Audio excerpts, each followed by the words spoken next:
उप प्राचार्य महोदय, हमारे विद्यालय के अध्यापक साथी और विशेष रूप से इस्कॉन संस्थान से आए हुए आचार्य जी, अतीव प्रसन्नता हुई यह सुनकर के श्री नंदलाल जी के द्वारा कि आपका मूल महाराष्ट्र प्रांत से है। यह हम लोगों के लिए सौभाग्य की बात है, विद्यालय परिसर के लिए सौभाग्य की बात है कि आपका आगमन विद्यालय में हुआ है और आपका मार्गदर्शन विद्यालय परिवार में जो भी हमारे कुछ बच्चे उपस्थित हैं उनके लिए होगा। बिनु सत्संग विवेक न होई, इस जीवन में जीवन की सार्थकता सत्संगति से है। बिनु सत्संग विवेक न होई, पारस परस कुधात सुहाई की पंक्तियां। तो हम सब लोग कुधात के समान हैं। आपके आगमन और आपके मार्गदर्शन के लिए इच्छुक हैं। इसी बात को सत्संग की महिमा, विद्वज्जनों का विचार और आचार्य गोस्वामी तुलसीदास जी ने भी ये बात कही है कि तात स्वर्ग अपवर्ग सुख, स्वर्ग के सुख को और स्वर्ग के सुख के अतिरिक्त जितने भी दूसरे सुख संपदा हैं, कर देंगे सर, आप देखिए कम करना है। जितनी भी सुख संपदाएं हैं सब कम से उनको जीवन के तराजू के एक पलड़े में रख दिया जाए और सत्संग के सुख को एक पलड़े में रख दिया जाए तो सत्संग का सुख तब भी भारी होगा। इसका महत्व जो ज्ञान पिपासु लोग हैं वही जानते हैं। आदरणीय महोदय, आदरणीय आचार्य जी, आपसे आग्रह है कि आप हम सब बच्चों का, अध्यापक साथियों का मार्गदर्शन करें जिससे हम सब लोग लाभान्वित हो। आदरणीय आचार्य जी।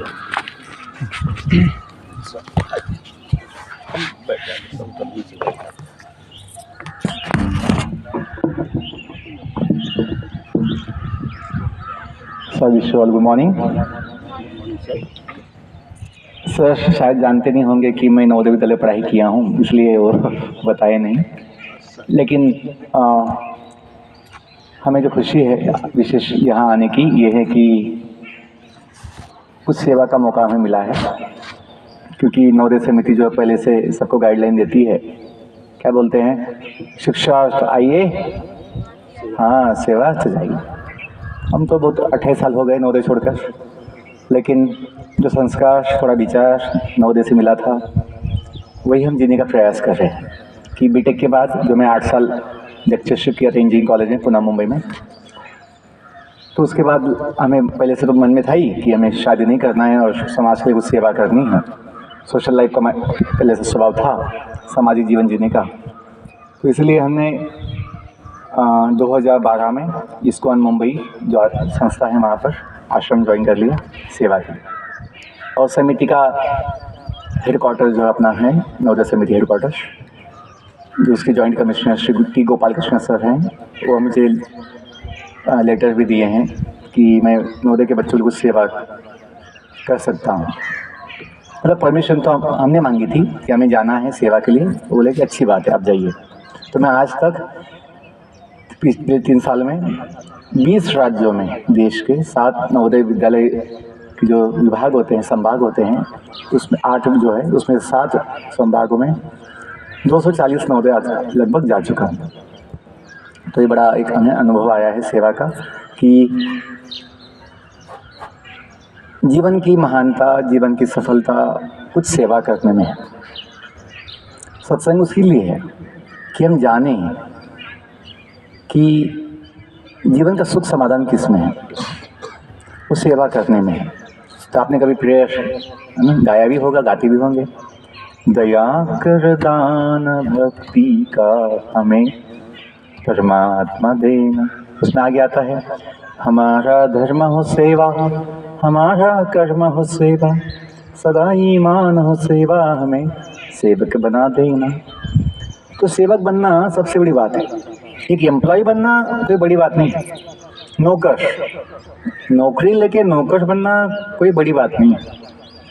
उल्टा वो हमें बंधन देता है, हमें वो बांध देता है, हमें अपनी स्वेच्छा से वंचित कर देता है। स्वेच्छा, हम बंध जाते हैं। 2 दिन की छुट्टी के लिए भी हमें हाथ जोड़ने पड़ते हैं, छुट्टी दे दो, छुट्टी दे दो।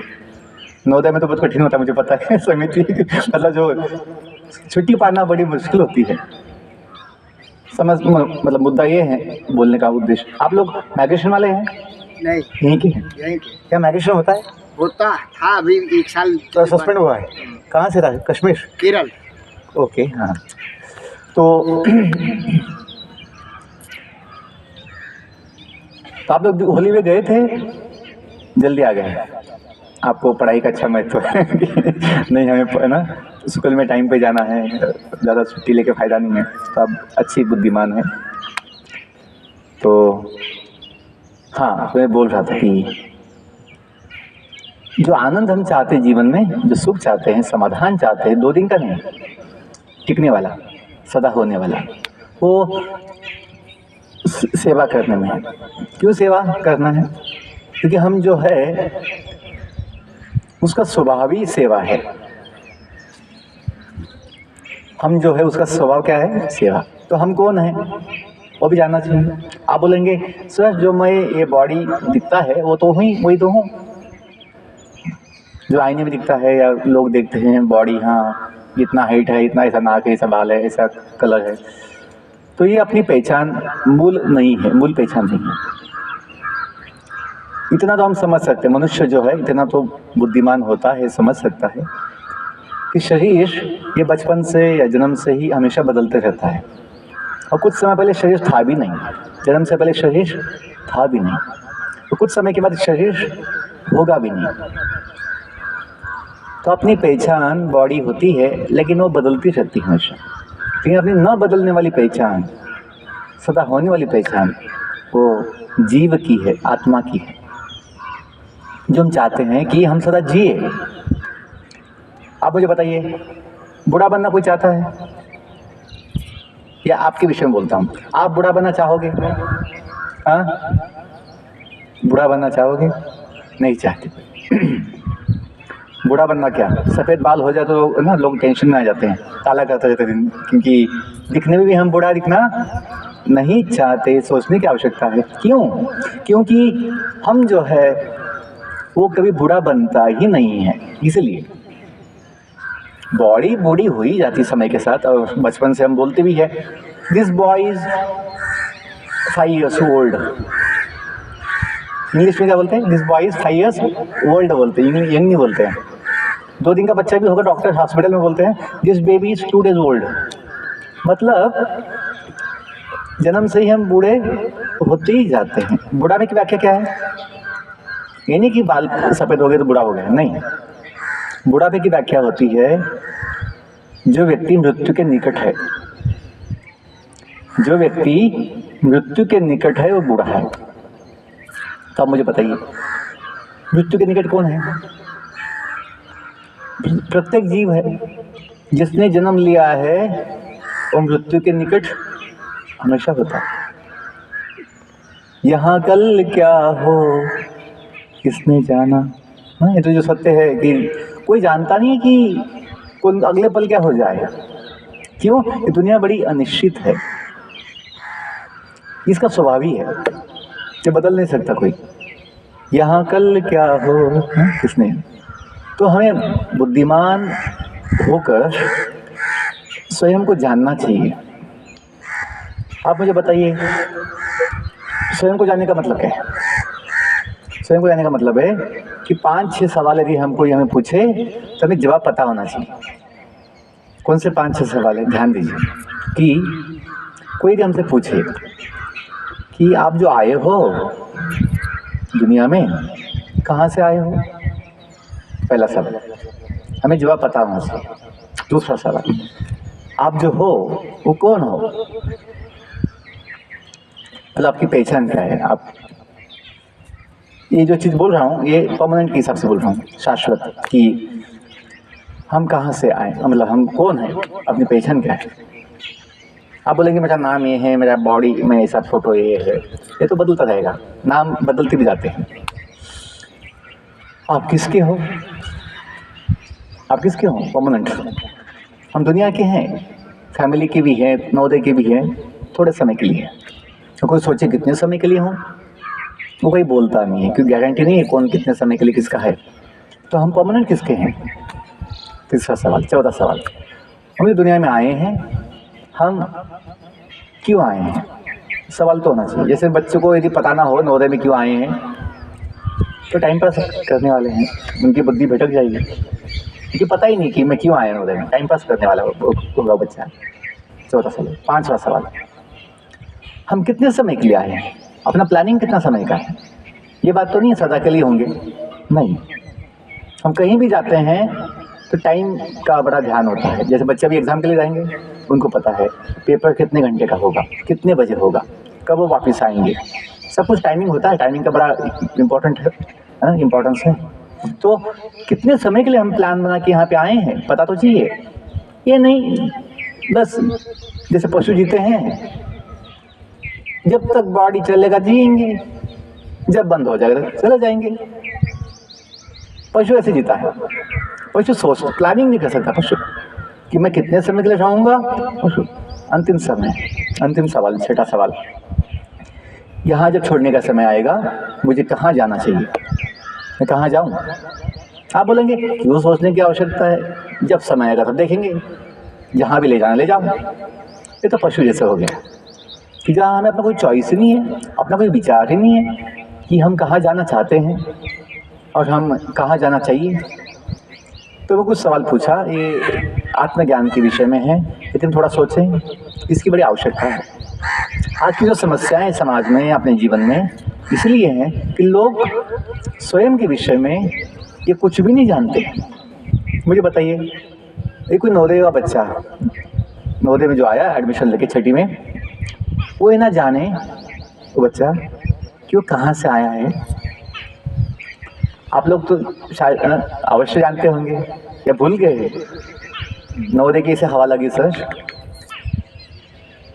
खाना यहाँ, सोना यहाँ, नवोदय की सिवा जाना क्या। ऐसा तो नहीं है कि हम तो जानते हैं कि नवोदय में हम कहाँ से आए हैं। मुझे बोलो, ये ध्यान में रखने की आवश्यकता है या भूल भी गए तो चलेगा। लड़कियां बोलो, हम कहाँ से आए हैं नवोदय में, हम कौन से गांव से आए हैं, ये ध्यान में होना चाहिए, पता होना चाहिए, भूल भी के चलेगा। बोलो होना चाहिए ना, क्योंकि जब अपना परमानेंट कनेक्शन है ये उसको ही भूल जाए। क्योंकि ये तो यहाँ जो भी व्यवस्था है थोड़े समय की है ना प्रिंसिपल, ना यहाँ कोई टीचर या ना कोई एम्प्लॉय, ना कोई DCSE भी नवोदय कैंपस में कभी सेटल नहीं हो सकते। तो थोड़े समय की अपॉइंटमेंट होती है, बाद में यहाँ से ट्रांसफ़र भी होता है और रिटायर भी होना पड़ता है, दुनिया का स्वभाव है। तो हमें अपना परमानेंट स्थान क्या है पता होना चाहिए, जहाँ से हम आए हैं। क्योंकि जब भी यहाँ से जाना पड़े बाहर, जो टेम्पररी है, हमें चिंता नहीं होगी अभी मैं कहाँ जाऊँ बोल के, पता होगा कि हाँ हम तो वहीं से आए, वहीं जाएंगे अपने ही घर। तो ये पता होना चाहिए हम कहाँ से हैं। दूसरा चीज़, हम कौन हैं। यदि हम ये ना जाने हम कौन हैं, आप ना जाने कि आपका नाम, आपका गुण, आपका स्वभाव क्या है, आप कौन हैं, तो फिर आपकी बुद्धि भटक जाएगी, आपका मन अशांत होगा। आज वही होता समाज में, लोगों को ये पता नहीं, जी तो रहे हैं लेकिन मैं क्यों और क्यों जी रहा हूँ, मुझे क्या पाना है नहीं पता। हम किसके हैं, यदि आप ये भूल जाए आपके माता पिता कौन, आपका घर कौन है ना, आपका समाज क्या है, कहाँ से आए हो, किसके हो, तो फिर आपके जीवन में कोई बड़ा है ना विशेष सुख नहीं होता है। क्यों? हम जिसके हैं उसको ही भूल गए, क्योंकि यहाँ का हम संबंध बनाएंगे एक दूसरे के साथ और टिकने वाले नहीं है, एक दिन वो बिछड़ते जाते हैं। लेकिन तुलना कर रहा हूँ यहाँ से नवोदय का तुलना मैं घर से कर रहा हूँ कि यहाँ के जो संबंध होते हैं थोड़े समय के लिए होते हैं, लेकिन अपने फैमिली के संबंध एटलीस्ट जीवन जब तक है तब तक तो होता है ना। यहाँ के हाउस मास्टर्स बदल जाते हैं, लेकिन आपके माता पिता नहीं बदलेंगे, वो तो सेम ही रहेंगे। टीचर्स बदल जाते हैं लेकिन माता पिता नहीं बदलते। तो मैं एग्जांपल दे रहा हूँ समझाने के लिए। दुनिया में तो सब कुछ बदल जाता है, लेकिन जब मैं तुलना कर रहा हूँ समझाने के लिए अपना जीवन की स्कूल और अपना घर, तो ये चीज़ जो है हमें आत्मज्ञान की आवश्यकता है। जब ब्रिटिश शासन नहीं था अपने देश में, ये देश मुक्त था,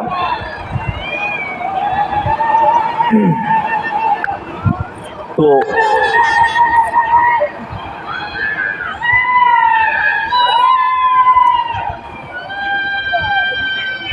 अंदर कोई पशु बैठे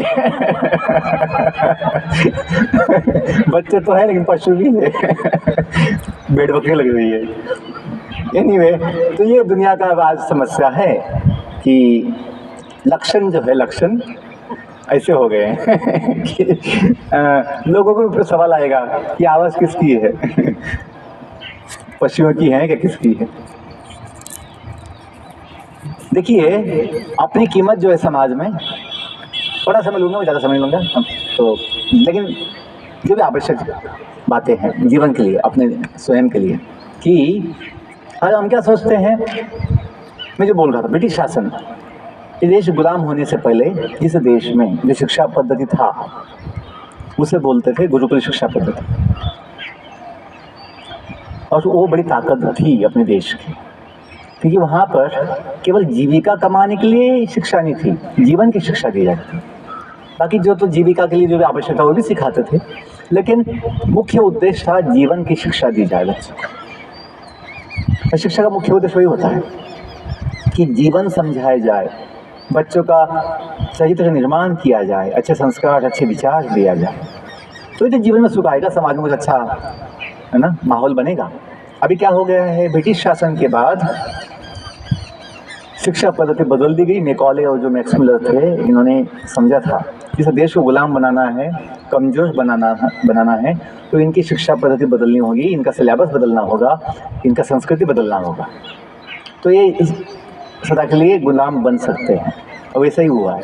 आज ब्रिटिश नहीं है इस देश में, वो तो चले गए, लेकिन तब भी गुलामी की मानसिकता आज भी है। लोग गुलामी बने हुए हैं। ब्रिटिश कल्चर, ब्रिटिश संस्कृति, ब्रिटिश का जो भी है परंपरा, और हम जो अपना मूल ज्ञान विज्ञान था उसे भूल गए हैं। देखिए, आपके जो अपने समिति का लोगो है उसमें 2 शब्द नीचे हैं। कौन से शब्द नीचे? प्रज्ञानम ब्रह्म। ये कहाँ से लिए गए हैं? ये शब्द लिए गए हैं उपनिषद से, जो 108 उपनिषद है। और उपनिषद क्या है? तत्व ज्ञान की बात है, फिलॉसफिकल बुक्स है। और उपनिषद वेदों का भाग है। वेद क्या है? ज्ञान बोलते, वेद मतलब ज्ञान। वेद ऐसा ज्ञान है, पूरे विश्व का पहला विज्ञान है, जो स्वयं भगवान जब सृष्टि की उत्पत्ति किए थे, पहले जीव जो थे ब्रह्मदेव, उनको दिए थे। अभी हमको क्या सिखाया जाता है साइंस के नाम पर? जो ब्रिटिशों ने हमें फंसा दिया कि दुनिया का पहला जीव सिंगल सेल का अमीबा है बोलते। वो कैसे बन गया? डार्विन ने कल्पना किया था। मुझे लगता है कि केमिकल मिक्स होने से, अमीनो एसिड्स मिक्स होने से पहला सेल लाखों साल पहले बन गया होगा। जैसे कि जीवन की उत्पत्ति केमिकल से हो सकती है, मतलब उसमें कॉमन सेंस भी नहीं है कि जीवन की उत्पत्ति केमिकल से कैसे हो सकती है। केमिकल्स मिक्स हो गए, कुछ तो ऐसा हो गया, और by chance no purpose, no any plan, ऐसे ही बाय चांस बन गया अमीबा। और इवोल्यूशन होते होते ऐसे ही अपने आप सब कुछ बदलते गया, होते गया। मतलब कोई सोचने वाला, कोई ये प्लानिंग, कोई ये उद्देश्य बनाने वाला कोई नहीं है, बाई चांस सब दुनिया ऐसी चल रही है। कितना मतलब बेवकूफ़ी है कि वो खुद लिखा है अपने थीसिस में, this is my mental speculation. क्योंकि वो कैसे बोल सके, वो कैसा बोल सकता है कि जो 250 साल पहले वो था कि अरबों साल पहले दुनिया का जब मतलब जीवन का उत्पत्ति हुई, कैसे हुई, वो कैसे जान सकता है। जैसे कोई कंपनी मशीन बनाती है, मोबाइल बनाती है, कोई वस्तु बनाती है, तो वही कंपनी के इंजीनियर्स मैनुअल छापते हैं। नहीं कि पान वाला बीड़ी वाला कोई सोचेगा मुझे लगता है ऐसा बन गया होगा, इसका उपयोग ना पेपर वेट के लिए होगा, किसी को ना कुत्ते को मारने के लिए होगा। नहीं, इसका उपयोग अनेक हो सकते हैं, लेकिन कोई इसको वजन के रूप में भी उपयोग कर सकता है कि हाँ कोई तोलने के लिए, तो वजन करने के लिए भी इसका उपयोग कर सकते हैं कि ये 200-300 ग्राम का पुल कैसे। इसका उद्देश्य वो नहीं है, उपयोग वो नहीं है। वैसे प्रत्येक वस्तु का और विश्व का भी कोई एक विशेष उद्देश्य है। लेकिन जब ये इसलिए भगवान ने स्वयं जब सृष्टि बनाई तो उसका ज्ञान वेदों के रूप में ब्रह्मदेव को दिया। ब्रह्मदेव कौन है? जो विद्या की देवता मानते हैं। किसको मानते हैं विद्या की देवता? सरस्वती माता, शारदा देवी। उनके जो पति है स्वामी ब्रह्मदेव है, वो ज्ञान ब्रह्म ज्ञान या वेदों का ज्ञान भगवान स्वयं ब्रह्मदेव को दिए थे। फिर वही परंपरा में आज भी हम समाज में पाते हैं। अभी जब हमने इतिहास जो ब्रिटिश लोग हमको दिए वो पढ़े हैं तो हमें डाउट आता है, संशय आता है, हाँ वेद को इससे कौन मान सकता है। ये ब्रिटिश का कल्पना हम सत्य मान लेते हैं, अपने साइंस की किताब में है बोल के। लेकिन जो युगों युगों से जो अपने देश में वेदों की बात है, साइंस की जो शास्त्रों की बात है, उसमें हम संशय करते हैं, डाउट करते हैं। क्यों? क्योंकि ब्रिटिशों ने ऐसा लिख दिया। क्या लिख दिया? These are mythological books. उन्होंने माइथोलॉजी का कह दिया। माइथोलॉजी आप समझते माइथोलॉजी का मतलब क्या था? माइथोलॉजी मतलब दंत कथा, मिथ, MYTH मिथ, माइथोलॉजी कि ये काल्पनिक है। जो साइंस हम बोलते हैं, वैदिक साइंस, जो शास्त्र बोलते हैं, वेद शास्त्र बोलते हैं, उपनिषद शास्त्र बोलते हैं, 6 शास्त्र बोलते हैं, उनको इन्होंने क्या बोल दिया कि ये सब माइथोलॉजिकल बुक्स है। जो इतिहास है अपना रामायण महाभारत, इसको भी बोल दिया पुराण जो है, 18 पुराण है मुख्य और 18 उप पुराण है, इन सबको बोल दिया ये सब दंत कथा है, काल्पनिक है, ज़्यादा पढ़ने की आवश्यकता नहीं। तो इसमें सत्य बात नहीं है। तो बहुत लोगों ने इसको मान लिया और ब्रिटिशों का कुछ जो जानकारी, कुछ किताब, कुछ इन्फॉर्मेशन था, उसको सत्य मानकर हम सोचते हैं, सत्य मानते। जैसे 100 साल पहले दुनिया कैसे उत्पन्न हुआ, कोई ये कल्पना किया। वो सोचते कि मुझे लगता है कि ये बिग बैंग बड़े विस्फोट से ऐसे बन गया होगा बाई चांस। जैसे कोई अपने जीवन में कभी देखा है कि कोई विस्फोट होने से, कोई ब्लास्ट होने से कुछ बन जाता है। कुछ विस्फोट जब होता है कुछ बनता नहीं, क्या होता है? विनाश होता है। विस्फोट से विनाश होता है। विस्फोट, big bang theory, big explosion. मतलब सेंस भी नहीं हो कि क्या अपना कंसेप्ट, क्या हम थ्योरी बोल रहे हैं, कोई सेंस भी नहीं है। जैसे उसमें क्या लिखा है? 0 वॉल्यूम, इनफाइनाइट मास कैसे हो सकता है? 0 वॉल्यूम में इनफाइनाइट मास हो सकता है क्या? 0 वॉल्यूम मतलब कुछ भी नहीं, 0 वॉल्यूम, इनफाइनाइट डेंसिटी, कोई मतलब उसका एक्सप्लोजन हो गया। nothing was there and that exploded and the whole billions of universes came into existence। मतलब कोई सेंस है इसमें? लेकिन ऐसे आज की दुनिया है कि बुद्धू बन गए हैं तो लोग, और अपना ये अकेला देश है, ये अकेला अपना देश है जिस देश में साइंस की किताब में ये बिग बैंग थ्योरी और डार्विन थ्योरी को सिखाया जाता है। दुनिया का कोई देश नहीं है कि ये यहाँ और थ्योरी की जगह पे थ्योरी है, लेकिन साइंस की किताब में नहीं सिखाया जाता। हम कैसे जानते हैं? हम जो इस्कॉन संस्था में हैं, जो इस्कॉन इंटरनेशनल संस्था है, तो मुंबई में जो हम रहते हैं आश्रम में, वहाँ यूरोपियन, अमेरिकन, अफ्रीकन, ऑस्ट्रेलियन सब लोग आते हैं जो भक्त बने हैं इस्कॉन में। तो ये लोग जो हैं भक्त जो हैं वो हमें बताएं कि हम लोग स्कूल कॉलेज में कभी भी ये चीज़ें जो हैं साइंस की किताब में कभी नहीं आई। Big bang theory, Darwin theory.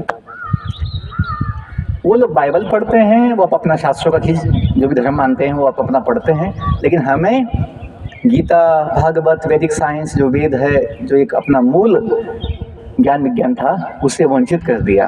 क्या बोलकर? ये सब माइथोलॉजी बुक्स है। हम बड़े डेवलप है, हम लोगों का साइंस बड़ा डेवलप है, आप यही पढ़िए। और क्या पढ़ते हैं साइंस के नाम पर?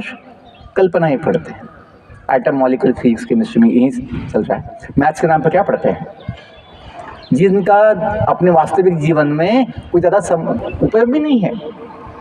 अब बच्चों को वो समझ भी नहीं आता है बोल के कितना टेंशन लगी बीड़ी फूकते रहते हैं कॉलेज के समय। हमने देखा है बीटेक के समय जब मुंबई में थे, कॉलेज बड़ा देश का पहला कॉलेज है, VJTI कॉलेज है, प्रसिद्ध कॉलेज है मुंबई में। जब बीटेक के थे वहाँ पर हमने देखा कि जो बच्चे 98-99 मार्क्स लेकर एडमिशन लेते हैं, वो बच्चे भी आधे के लगभग, आधे अभी 25 साल पहले की बात है, सेकंड ईयर में बहुत पढ़ाई होती है ना, बहुत टेंशन आती है, लोड आता है, तो बोल के नशा करते हैं, शराब पीते हैं, बीड़ी फूकते हैं। ये तो आजकल कॉमन ही हो गया सब जगह। बीटेक कॉलेज नहीं, सब जगह, एक स्कूल में भी बहुत जगह देखने को मिलता है, लोग नशा कर रहे हैं। ये क्या शिक्षण का लक्षण है? क्योंकि अपना शिक्षा जो है जीवन की शिक्षा नहीं है, केवल भौतिक शिक्षा है। पैसे कैसे कमाना, बस जॉब के लिए शिक्षा है। ये जॉब ही जीवन को सुख देगा। अभी देखो दुनिया में इतने जो पशु पंछी है, इन्हें एक पैसे की आवश्यकता नहीं जीवन जीने के लिए, ना कोई मेहनत मतलब जॉब किसी नौकर बनने की आवश्यकता नहीं। कभी कुत्ते जो हैं किसी नौकर नहीं है, अब अपने हिसाब से जीते मस्त, कोई इनको बोलने वाला नहीं है कि भाई उठो यहाँ से। उनकी व्यवस्था भगवान सब जगह की है। मुद्दा इतना समझिए कि ब्रिटिश शासन में क्या हुआ, अपनी शिक्षा पद्धति जब बदल गई तो जो मूल विज्ञान था, ज्ञान विज्ञान, जो इतिहास, जो हमें अपने जीवन को भी सुंदर बनाने में मदद करता था, वो बंद हो गया। आज केवल भौतिक शिक्षा है जिसमें केवल, और देखो लाखों लोग पढ़ाई पढ़ते हैं, लेकिन उसमें से थोड़े लोग ही जॉब पाते हैं, बाकी सब बेकार ही हो जाते हैं। क्यों? ये 20-25 साल जो पढ़ते हैं तब उनकी मेहनत करने की आदत चली जाती है, कष्ट करने की आदत चली जाती है। कितने इंजीनियर्स हमने देखे हैं, कोई जॉब नहीं दिया बोल के बेकार पड़े रहते हैं, सोचते हैं गवर्नमेंट हमको कोई भत्ता दे, बेरोजगार भत्ता, ऐसे अपेक्षा करते हैं। क्योंकि उनकी बुद्धि है ही नहीं, बुद्धि मंद हो गई ये पढ़ते पढ़ते कि अरे भाई अपना दिमाग लगा के कुछ अपना काम तो कर सकते हैं, कोई तो मेहनत तो कर सकते हैं, लेकिन नहीं आता।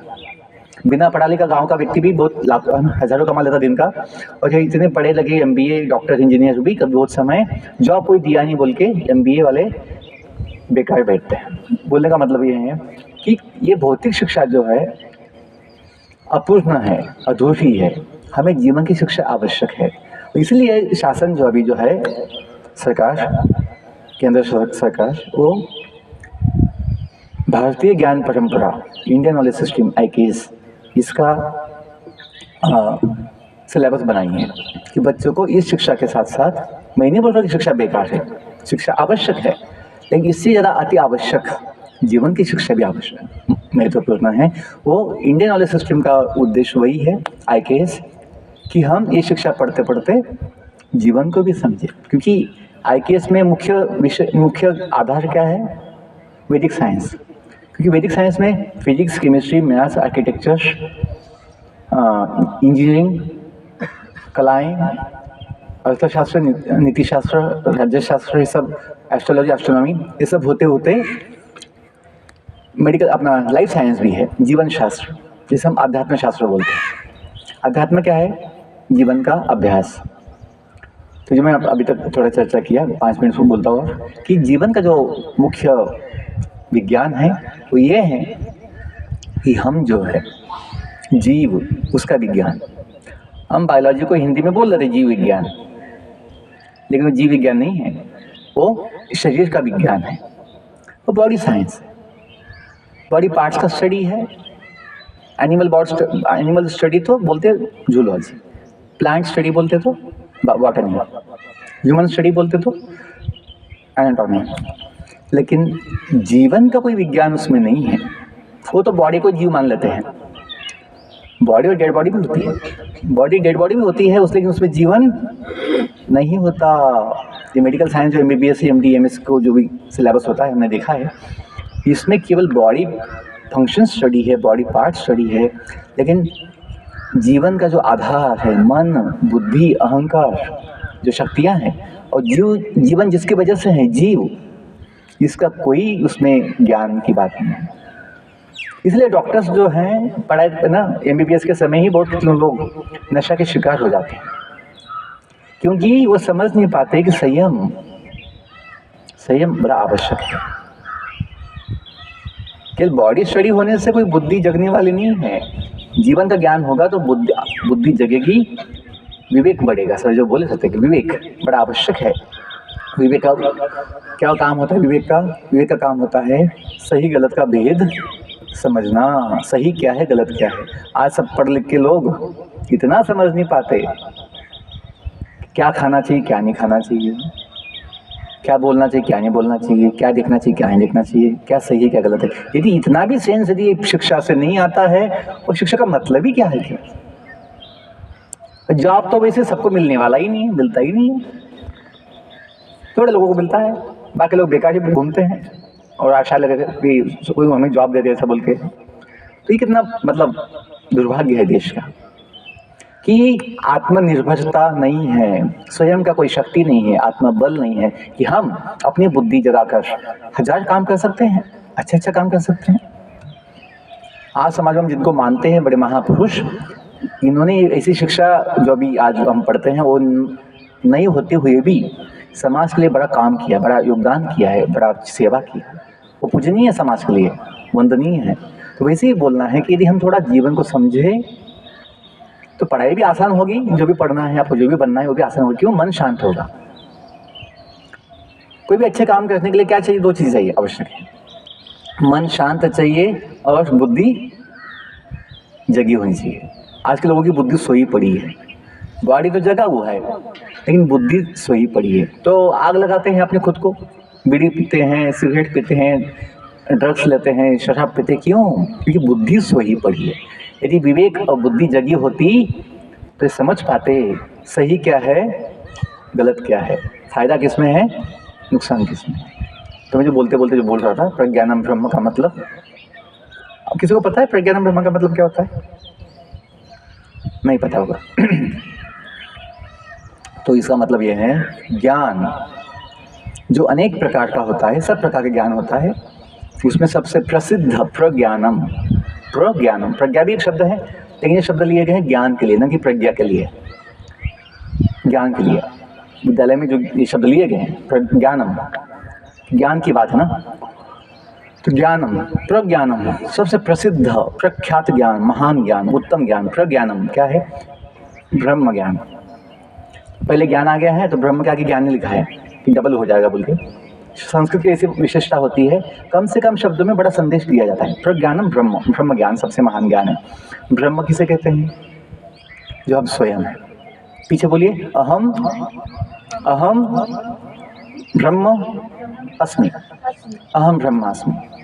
जो वेदों में कहा गया कि अपनी पहचान बॉडी नहीं है, कोई ऐसा बोलेगा I am the body, I am Shivalik body, I am Nilgiri body, कोई ऐसा बोलता है? नहीं। माई हाउस नेम इज ऐसे बोलते हैं, my vehicle, my school, my table ऐसे बोलते हैं। My body, I am not body, my body मतलब मैं अलग हूँ, बॉडी अलग है। थोड़ा कॉमन सेंस हमें दिखाने की आवश्यकता है कि अपनी पहचान, हम जो है व्यक्ति वो अलग है, बॉडी अलग होती है। किसी के हाथ पांव भी कट जाए तभी वो जीवन जी पाता है।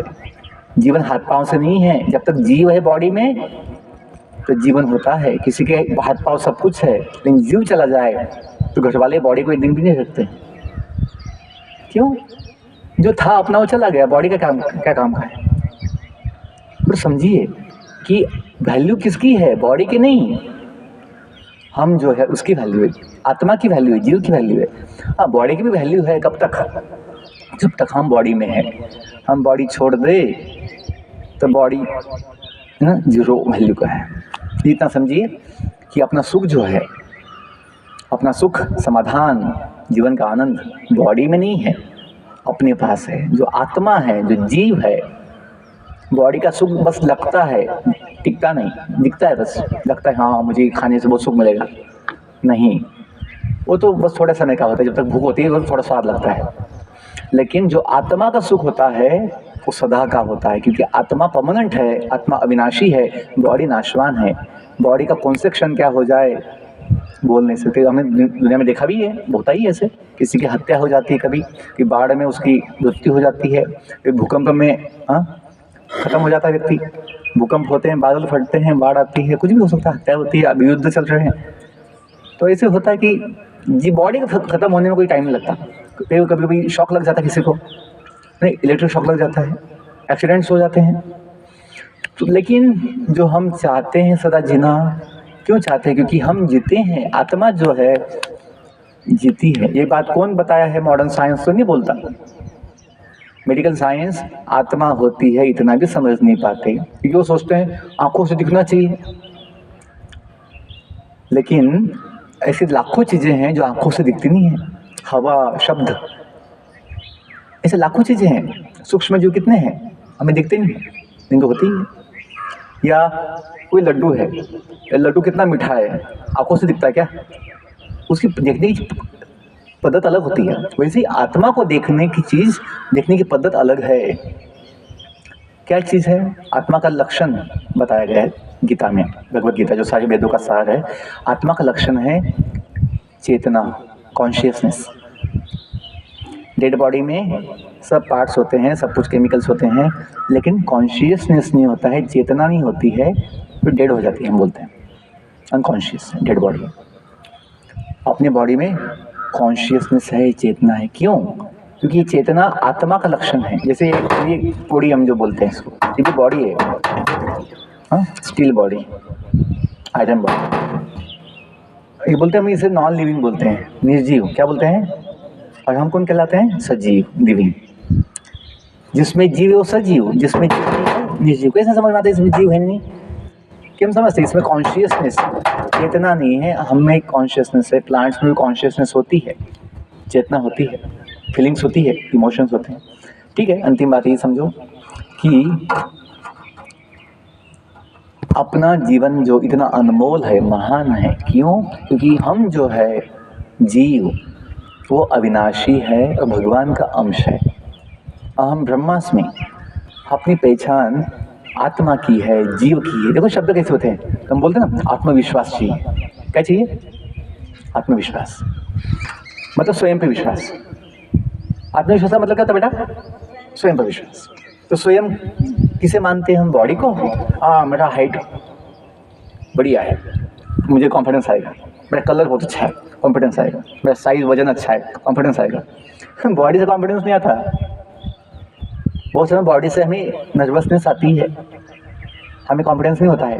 हम सोचते मेरा कलर ठीक नहीं, मेरा हाइट ठीक नहीं, मेरा वजन ठीक नहीं, ऐसे लोग सोचते हैं।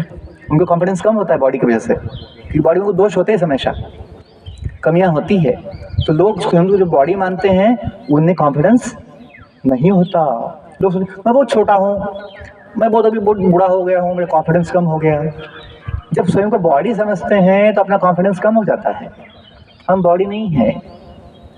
स्वयं पर विश्वास का मतलब हुआ कि आत्मा पे विश्वास, स्वयं पर, जो अपना स्वयं है। मन भी हम नहीं है, मन चंचल होता है, मन पागल जैसे बहुत कुछ अनावश्यक चीज सोचता रहता है, निगेटिव सोचता रहता है। मन का स्वभाव ही है। जो नहीं वो उसको चाहिए होता है, उसको दुखी होता है जो नहीं उसके पास। जो है उसका सुख मन नहीं लेता, ऐसा मन का स्वभाव है। तो मन भी हम नहीं, मन अपनी शक्ति है। बॉडी में अपनी शक्ति, फिजिकल पावर। बुद्धि, बुद्धि भी हम नहीं है, मैं बुद्धि हूँ, नहीं। बुद्धि अपनी शक्ति है, कभी वो चलती है, कभी नहीं चलती, कभी धोखा भी देती है हमें बुद्धि, गलत दिशा में चली जाती है बुद्धि। तो ये समझो, अपनी पहचान जब जानोगे कि हम जीव है, जीव आत्मा जो हमेशा जीना चाहता है, जीता भी है, और वो अविनाशी है, भगवान का अंश है। किसी का तो होना चाहिए, किसी का तो होना चाहिए। जैसे बॉडी भी अपने आप में हमने नहीं बनाया बॉडी, कोई किसी का अंश है बॉडी, माता पिता का अंश है बॉडी। वैसे ही हम जो है वो भी किसी का तो अंश है। जैसे स्कूल अपने आप चलती है स्कूल नहीं, नवोदय समिति का ये प्रोजेक्ट है। नवोदय समिति भी अपने आप नहीं चलती, शिक्षा मंत्रालय का एक विभाग है, एक उसका ना बॉडी है, ऑटोनोमस बॉडी है, संस्था है। तो ये समझिए दुनिया में प्रत्येक वस्तु किसी न किसी की तो होती है, मतलब कंट्रोल होता है, उसे उत्पन्न किया है। वैसे ही हम जो है किसी के तो है, उसे हम कहते हैं, या दुनिया जो बनाता है, दुनिया जो चलाता है, उसे परमेश्वर भगवान कहते हैं। क्योंकि आज की बात नहीं है। जब सृष्टि बनी तो ब्रह्मदेव ने, जो पहले जीव है, उन्होंने साक्षात भगवान को देखा, दर्शन किया। जैसे बच्चा जो है जब जन्म लेता है किसको देखता है? अपनी माँ को देखता है। ओ माँ को कौन देखा है, ऐसा तो कोई बोल नहीं सकता है, तो बच्चा तो देखता है।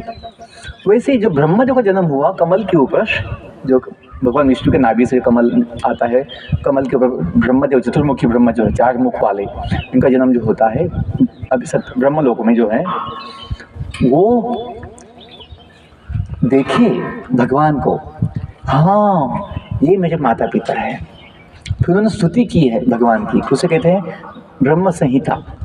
अभी हमने कभी सुना नहीं, कभी पढ़ा नहीं, हम डार्विन की किताब पढ़ के सोचते हैं कि हम बड़े ज्ञानी हैं, और विदेशों का बड़ा हमें अभिमान होता है ज्ञान का, तो हम अपनी संस्कृति, अपना कल्चर, अपना सब परंपरा भूल गए, नहीं जानते हैं। हमें संशय आता है, अरे भगवान को कौन देखा है? लोग देखे हैं, आज भी जो जाते हैं, काशी विश्वनाथ जाते हैं, कभी जगन्नाथपुरी जाते हैं, बद्रीनाथ जाते हैं, उन्हें अनुभव, केदारनाथ जाते हैं, उन्हें अनुभव होता है कि हाँ भगवान का दर्शन हो गया, उन्हें संतुष्टि हो जाती है। ये कल्पना नहीं है। जैसे बच्चा जब माँ की गोद में बैठता है वो निश्चिंत होता है, उसे समाधान हो जाता है, वो कोई उसे भय नहीं होता। वैसे ही जब हम भगवान के मंदिर में जाते हैं, जब अपना संबंध उसके साथ है, तो हमें किसी चीज़ का भय नहीं लगता, हिम्मत आती है। स्वाभाविक है, ये कोई कल्पना नहीं है। प्रत्येक जीव को ये अनुभव है कि वो जिसका है उसके साथ उसे शक्ति मिलती है, कनेक्शन। जो हम गाते हैं, इतनी शक्ति हमें दे न दाता, क्या बोलते हैं आगे? मन का विश्वास कमजोर हो ना, हम चले नेक रास्ते पे, हमसे भूल कर भी कभी भूल, अपना स्वभाव भूल करना है। लेकिन भगवान से शक्ति पाएंगे तो भूल नहीं होगी। दुर्ज्ञान के हो अंधेरे, तू हमें ज्ञान की रोशनी दे। जैसे माँ ही बच्चे को ज्ञान दे सकती है कि तेरा पिता कौन है, माँ के अलावा बच्चे को ज्ञान कोई नहीं दे सकता कि उसका पिता कौन है।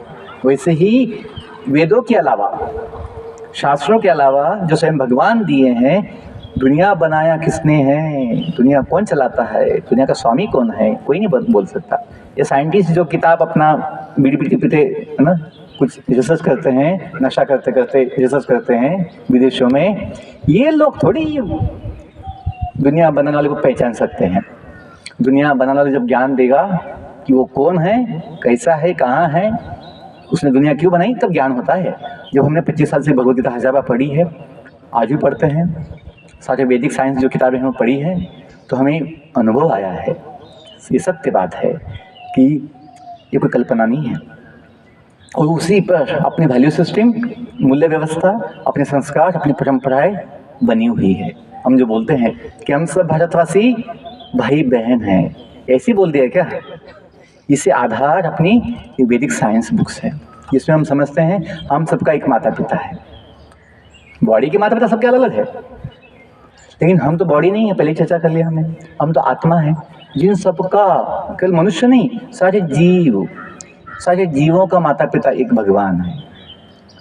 हम बोलते हैं ना नवोदय प्रेयर में, रंग जाति पद भेद रहित हम सबका एक भगवान हो, संताने धरती माँ के हम, धरती पूजा स्थान हो। धरती माता है, भूमि भगवान पिता है, तो हम सब भाई बहन बन जाते हैं। वसुदैव कुटुंबकम, वसुदैव पूरा विश्व अपना क्या बन जाता है? परिवार। कैसे हो गया? ऐसे कल्पना से नहीं, इसको आधार है। क्या आधार? कि हम सबका एक माता पिता है, एक फैमिली बन जाता है। फिर सबके प्रति बंधु भाव आएगा, द्वेष नहीं आएगा, हम लड़ेंगे नहीं, हम युद्ध नहीं करेंगे किसके साथ, हम किसी को हमला नहीं करेंगे, अटैक नहीं करेंगे, हमें प्रेम होगा, सभी अपने हैं। यही अपनी संस्कृति है जिसे हम बोलते हैं सनातन संस्कृति, जो वेदों के ऊपर आधारित है, जो भगवान ने ज्ञान दिया है कि हम सब एक फैमिली है। बच्चों थोड़ा ये आत्मज्ञान समझ जाए। आत्मज्ञान जो 5-6 साल हमसे आपसे मैं बताया था, आपको मैं बताया था 5-6 सवाल आत्मज्ञान कि हम भगवान के धाम से आए हुए हैं। जैसे स्कूल में कहाँ से आए हैं, माता पिता के घर से आए। हम कौन हैं, हम आत्मा हैं। हम किसके हैं, हम भगवान के हैं। तुम्हें वो माता चे पिता तुम्हें बंधु सखा, तुम जो बोलते हैं तुम्ही हो माता पिता तुम्ही हो, किसको बोल रहे हैं, सीएम पीएम सीएम को बोल रहे हैं हम, भगवान जो पूरी दुनिया को अपना ना बनाता है। हम क्यों आए हैं, कोई इच्छा से आए हैं, कुछ अनुभव के लिए आए हैं। जैसे जाते हैं लोग पिकनिक पे जाते हैं, टूर पे जाते हैं, एक्सपोजर विजिट, वैसे हम अपनी घूमने आ गए थोड़े समय के लिए। कितने समय के लिए रह सकते हैं यहाँ पे, कलयुग है, कलयुग में मैक्सिमम 100 साल का जीवन होता है मनुष्य का, तो यहाँ पे वो कम हो गया है। इतनी एडवांसमेंट हो गई अभी समाज की, इतना ना प्रगति किया है आधुनिक युग में मनुष्य कि अभी 70 साल जीना भी बड़ा मुश्किल हो गया है। जब अपने दादा दादी कभी 100 साल ऐसे ही जी लेते थे बिना कोई मेडिसिन के, बीमारी के, आज 50-70 साल जीना बड़ी मुश्किल हो गया बिना बीमारी का। तो ये हम थोड़े मैक्सिमम 100 साल का जीवन जी सकते हैं। और यहाँ जब जाने का समय आएगा, कहाँ जाना चाहिए, जहाँ से आए हैं। तो वेदों में कहा गया, ओम असतो माँ सद्गमय तमसो माँ ज्योतिषगमय मृत्युर्मा अमृतम गमय। ये जीवन का है ना, मुख्य उद्देश्य है। क्या हम ऐसा कुछ पाए जो परमानेंट हो। असतो माँ सद्गमय, दुनिया जो टेम्पररी है, सब कुछ यहाँ पे नाशवान है, थोड़े समय की बात है। ये जब छोड़ने का समय आए, वहाँ जाओ जो परमानेंट है, सद्गमय। जैसे नौदे में जब भी आपको छुट्टी मिलती है, जब भी आपको यहाँ से निकलना पड़ता है, आप कहाँ जाते हो, जहाँ से आए हो। ये आपकी वहाँ पे परमानेंट व्यवस्था है। तो अपनी परमानेंट व्यवस्था भगवान के धाम में जो अपने माता पिता है, वैकुंठ बोलते हैं। क्या बोलते हैं, वैकुंठ। तो ये थोड़ा समझिए। और अंत में कहा गया कि मृत्युर्मा अमृतम गमय, दुनिया जो मृत्यु लोक है, जहाँ सबकी मृत्यु समय के साथ होती है, निश्चित है। तो हम जो चाहते हैं सदा जीना, यहाँ नहीं संभव होगा कि बॉडी जो मिली है वो टेम्पररी है, गाड़ी अपनी को छोड़नी पड़ेगी। लेकिन हम जो परमानेंट है, आत्मा एक व्यक्ति है, और भगवान धाम, भगवत धाम का है, जहाँ उसका अपना हनुमान जैसा क्या है, दिव्य शरीर है। अभी अपना शरीर हड्डी मांस का बना हुआ है, पंच महाभूतों से बना हुआ है। लेकिन जो आत्मा हम हैं, उसका शरीर दिव्य है, डिवाइन बॉडी, दिव्य शरीर, जो जन्म मृत्यु नहीं पाता।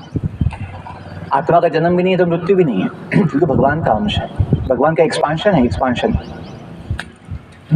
उसका अंश है। ये समझिए कि जैसे हनुमान जी अंश है महादेव के, हनुमान जी एक विस्तार है किसका, महादेव शंकर भगवान का, सेवा के लिए। वैसे हम भी भगवान के अंश है, विस्तार है। ये समझेंगे तो हमें फिर ये आत्मज्ञान जब होगा तो आत्मबल होगा, मृत्यु का भय नहीं होगा। आत्मबल आपको आत्मविश्वास देगा, आत्मविश्वास से आत्मसंयम होगा, जीवन में चिंता नहीं होगी, संयम होगा। तो संयम जब होगा तो शांति का अनुभव होगा। शांति की दुकान में नहीं मिलती बाहर, ये लेंगे तो शांति हो जाएगी, नहीं।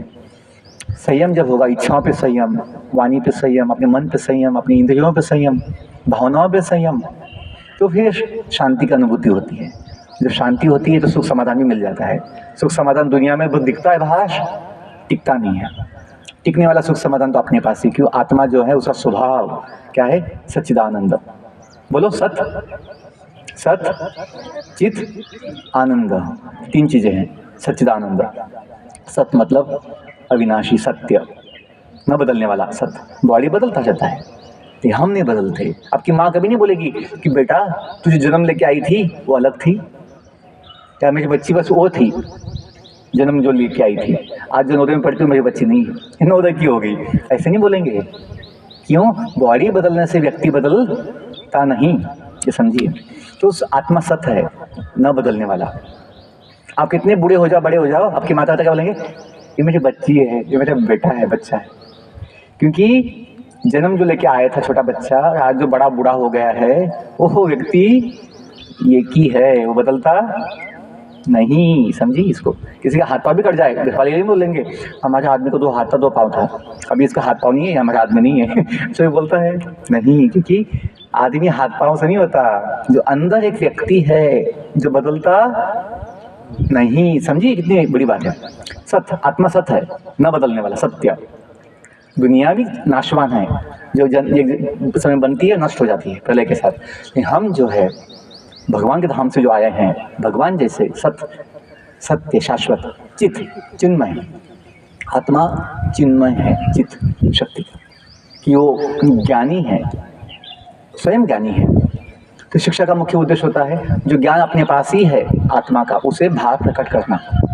उपनिषद में कहा गया कि एजुकेशन इज सपोज टू, और education is the external manifestation of the perfection already with in.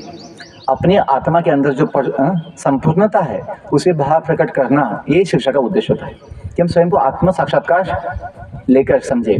तो आत्मा चिन्मय है, ज्ञानी है। ये कब अनुभव होगा? जब हम स्वयं भगवान से जुड़ेंगे, कि संबंध मानेंगे, हाँ मैं भगवान का हूँ, तो सब ज्ञान प्रकट हो जाएगा। अभी क्यों ज्ञान नहीं है? क्योंकि हम भगवान को अपना नहीं मानते हैं, हम भगवान को स्वयं को नहीं समझते हैं, इसलिए वो ज्ञान ढक गया है। तो जो कहा गया उपनिषद में, उठो जागो और तब तक मत रुको जब तक लक्ष्य की प्राप्ति ना हो। उपनिषद के वाक्य हैं, शब्द हैं। उठो जागो किसको कहा गया है? आत्मा को जगाओ। बॉडी तो उड़ी जाती है अपने आप, भूख लगती बोल के, लेकिन आत्मा को जगाने की आवश्यकता है। तो सच्चित आत्मा ज्ञानी है। जैसे नींद में हम सब भूल जाते हैं, नाम क्या है, गांव क्या है, कहाँ सोए हैं। नींद में कोई ध्यान होता है? भूल जाते हैं। लेकिन सुबह जैसे सीटी बजती है या घंटी बजती है तो हम उठ जाते हैं। तो उठने के बाद सब ज्ञान हो जाता है, हाँ मैं नवोदय में हूँ, मैं अपने घर पे नहीं हूँ, अभी दौड़ना पड़ेगा, रिपोर्टिंग होगी, मॉर्निंग पीटी होगी। तो जैसे जगने से सब ज्ञान हो जाता है, वैसे आत्मा जब जग जाएगी तो उसका जो मूल ज्ञान है, आत्मज्ञान, वो प्रकट हो जाता है। अंतिम बात, आत्मा क्या है? आनंदमय, जो हम चाहते हैं कि यदि हम जान ले कि अपना स्वभाव ही आनंदमय है। अपना आनंद की दुनिया की बाहर वस्तु में नहीं, जो नाशवान है। आत्मा जो परमानेंट है, आत्मा जो ज्ञानी है, भगवान का अंश है, भगवान का सेवक है, ये समझने से जो आनंद की अनुभूति होगी वो परमानेंट होगी, आनंदमय। जो कहा गया आनंदमय अभ्यासात, by nature the soul is blissful, joyful. तो देखो कितनी बड़ी बात है। हम क्या सोचते हैं, जब तक मुझे इतने अंक नहीं आएंगे, जब तक मैं ये बनूंगा नहीं, जब तक मुझे ये मिलेगा नहीं, हम कैसे खुश रह सकते हैं? ऐसा आप सोचते हैं, पागलपन में, मूर्खता में। लेकिन जब समझेंगे कि यदि हम चाहें खुश रहना, यदि हम चाहें सर खुश रहना, हमेशा खुश रह सकते हैं। लेकिन हमें आदत पड़ गई है अज्ञान में, क्या जब तक ये नहीं होगा कैसे खुशी होगी, ऐसा सोचते हैं। पागलपन है। जब जानेंगे आत्मा का स्वभाव ही आनंदमय है तो हमेशा हम आनंद ले सकते हैं। बहुत धन्यवाद, आपने ध्यान कुछ समझ में आया? आपको कुछ फायदा होगा इससे? हाँ, इसी ज्ञान से हमने अपने जीवन का अनंत सुख समाधान पा लिया। इसलिए हम इस ज्ञान को बांटने के लिए अपना जीवन दिए हैं। 14 साल से हजारों स्कूल में जा चुका हूँ मैं अभी तक, पब्लिक स्कूल, कॉलेज में, और अभी 3 साल से मैं पूरे देश में नवोदय में जा रहा हूँ। थोड़ा बच्चों को ये ज्ञान दिया जाए, सबको देता हूँ। सत्संग भी हम लेते हैं समाज में, लेकिन बड़े लोग इतना समझ नहीं पाएंगे क्योंकि उनके दिमाग कुछ पहले से बैठ चुका है। लेकिन जो छोटे बच्चे होते हैं उन्हें ज्ञान लेना संभव होता है कि वो जिज्ञासु होते हैं, उन्हें बुद्धि वो खुले बुद्धि होती है, स्वीकार करते हैं, सुनते हैं। बहुत धन्यवाद। I wish you all the best. May God bless you. Thank you all. Once again thank our dear VP sir and all teachers for this opportunity to serve. Thank you.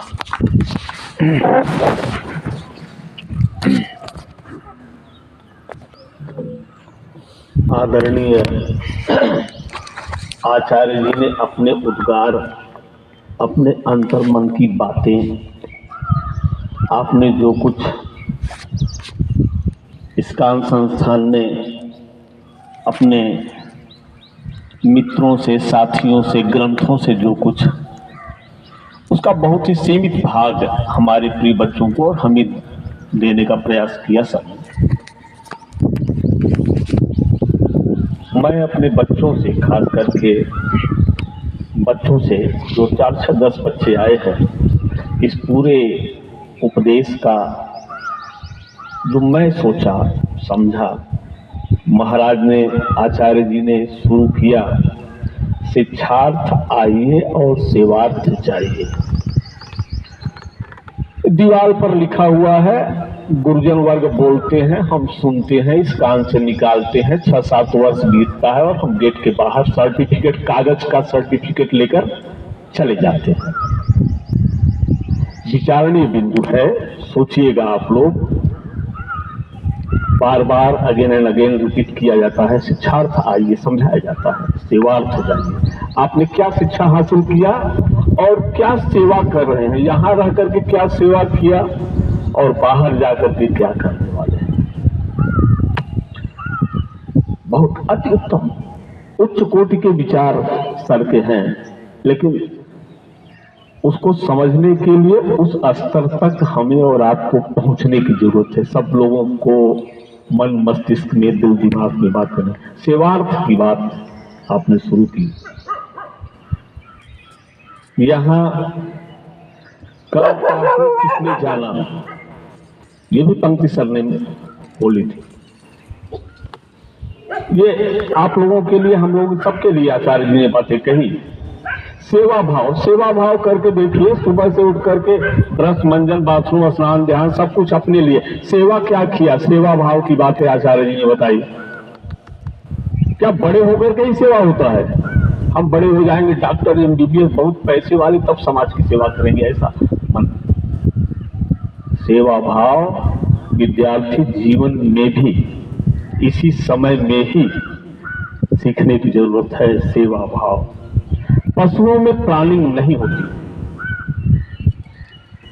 हम संवेदनशील हैं, संवेदनाएं उनमें भी हैं, लेकिन उनमें प्लानिंग नहीं होती। आपने एक बात कही, पशुओं में प्लानिंग नहीं होती। आप सोचना, सुन तो सभी रहे हैं, मेरी आवाज जो है आपके कानों में जा रही है, स्योर, लेकिन पशुओं में प्लानिंग नहीं होती। क्या आप लोगों ने प्लानिंग किया है? हमने प्लानिंग किया है।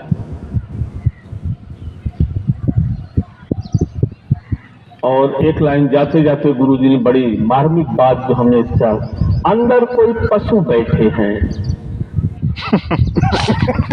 अंदर कोई पशु, एक that is one sentence only, वो आइडेंटिफाई करता है कि हमने जो है यहाँ का नमक खा करके अपने बच्चों को, मैं अपने लिए कहता हूँ, मैंने क्या पढ़ाया, वो हमें सोचने की बात है, नॉट फॉर यू ऑल। अगर हमारे सामने ही हमारे प्रिय बच्चों को जिसे हम शिक्षा देते हैं, उनके आचरण से कोई ऐसा कहे तो हमें सोचने के लिए मजबूर है। ये आपके लिए नहीं, दैट्स फॉर मी। शिक्षण के लक्षण क्या है कि वो डॉक्टर इंजीनियर बड़ा आदमी बन जाए? बड़ा कोई डॉक्टर इंजीनियर होकर के बड़ा नहीं होता है। गुणों का होना जरूरी है। भौतिक शिक्षा और जीवन की शिक्षा, ठीक है, कॉपी किताब पूरी लाइब्रेरी का ज्ञान आपके अंदर हो गया, सर्टिफिकेट बहुत बड़े बड़े हो गए, लेकिन जीवन की शिक्षा, अच्छे गुण, व्यवहार, आचरण, सदाचार, त्याग, सेवा, ये सब मानवता नहीं है। मन, आत्मा, संपूर्ण बातें आचार्य जी ने कही, जो आपके वर्तमान इस 8वीं और 7वीं के स्तर से बहुत ऊंची बात है, ये मैं मानता हूं। फिर भी हमारे बच्चे कोशिश करेंगे। और इस कान संस्था की बातें, नाम आप सुन रहे हैं, लेकिन उस संस्था के बारे में आप नहीं जानते। यहाँ 80 से 90% लोग उस संस्थान को नहीं जानते। बड़े बड़े वैज्ञानिक, बड़े बड़े प्रकांड विद्वान, बड़ी बड़ी पैकेज की नौकरी छोड़ करके जाकर के वहां झाड़ू लगाना स्वीकार करते हैं उस संस्थान में। आई नो इट वेल, क्योंकि मैं उस संस्थान में, बंबई संस्थान तक गया हूं और जानता हूं। उनके प्रवचन, उनके मोटिवेशन, उनके स्पीच, उनकी बातें, उनके संस्कार, आचार विचार जानने के लिए आपको बहुत समय लगेगा। हमारे बच्चों को थोड़ा समय लगेगा। आचार्य जी आप आए, हमारे बच्चों का मार्गदर्शन किए। हमारे अध्यापक साथी जो यहाँ बैठ करके सुन रहे हैं, कुछ लोग वहाँ वृक्षों के नीचे बैठ करके सुन रहे हैं, उन सबको मैं धन्यवाद देता हूँ। और गुरु जी आचार्य जी नवोदय के ही स्टूडेंट हैं। मैं उनको अंतःकरण से प्रणाम करता हूँ, धन्यवाद देता हूँ और आचार्य जी को एक बार पुनः आग्रह करता हूँ कि इस्कॉन का फुल फॉर्म और संस्था